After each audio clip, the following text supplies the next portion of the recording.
Hey, so I have a lot of work to do. I use this excuse a lot, but I really just need to be focused this evening.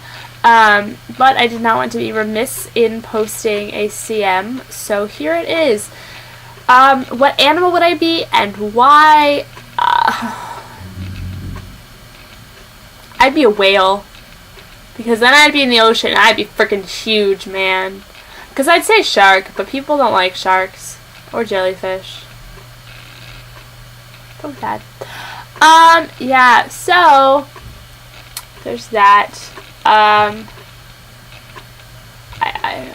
really need to think of questions beforehand. I'll put the question in the sidebar because I don't know what it's going to be. The rest of this video is going to be significantly less interesting. You are going to see me eat my dinner, because I have not eaten, and I have to eat, while I read to you. I'm going to read to you a book that I have on hand, which will probably be this book, which I'm borrowing from a friend of mine who's borrowing it from her library, so I'm indirectly borrowing it from her library.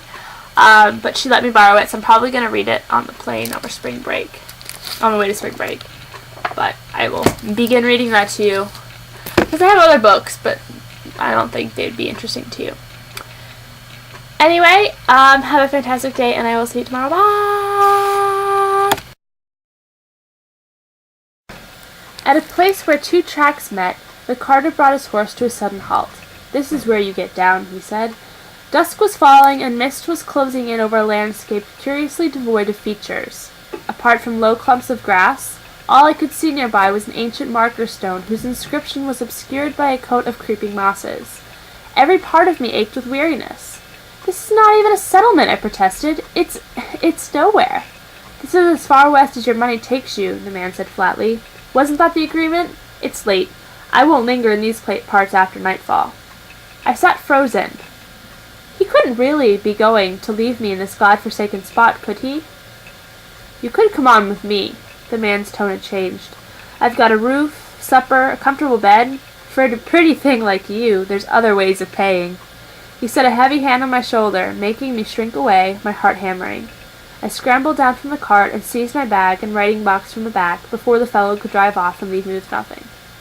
"Sure you won't change your mind?" he asked, eyeing me up and down as if I were a prime cut of beef. "Quite sure," I said shakily, shocked that I had been too full of my woes to notice that look in his eye earlier, when there were other passengers in the cart. "What is this place? Is there a settlement close by?"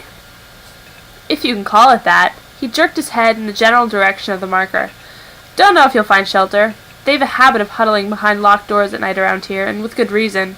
I'm not talking about troops of armed Normans on the road, you understand, but something else.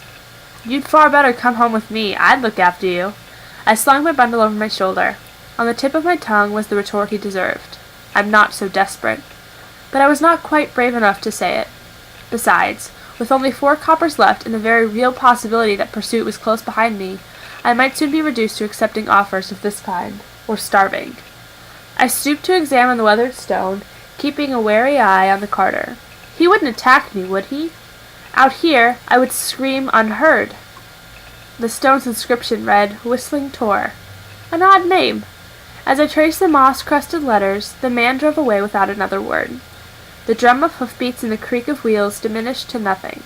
I took a deep breath and ordered myself to be strong. If there was a sign, there must be a settlement and shelter.